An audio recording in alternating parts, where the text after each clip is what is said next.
Babasaheb Ambedkar 4 November 1948న రాజ్యాంగ సభ చర్చల సమయంలో గ్రామాల అజ్ఞానం, అంటరానితనం, సంకుచిత మనస్తత్వం మరియు మూఢత్వాలతో కుచించుకుపోయి ఉన్నాయి అని అన్నారు.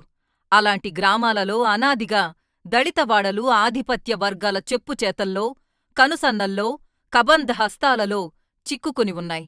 ప్రభుత్వాలు ఈ సంకుచిత మనస్తత్వంతో కూడుకున్న గ్రామాలను పంచాయతీలుగా రూపుదిద్ది స్వయంపాలన సాగించేలా అధికారాలు అందించి అభివృద్ధి పదం పట్టేలా చర్యలు తీసుకోవలసిన అవసరం ఉందని సూచించారు బాబాసాహెబ్.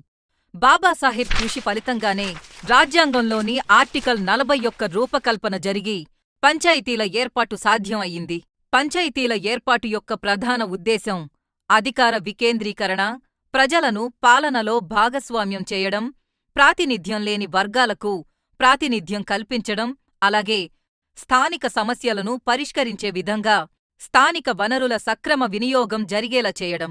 8 దశాబ్దాల స్వతంత్ర భారతంలో దళితవాడలు లెక్కలేనన్ని అవమానాలకు, అన్యాయాలకు, అణిచివేతలకు, వెలివేతలకు లోనవుతూ ఊరికి దూరంగా, అభివృద్ధికి నోచుకోకుండా మౌలిక సదుపాయాలు సైతం కరువై కునారిల్లుతున్నాయి. దీనంతటికీ కారణం అనాదిగా పాలన అంతా కొన్ని సామాజిక వర్గాల చేతిలో కేంద్రీకృతమై ఉండడమే.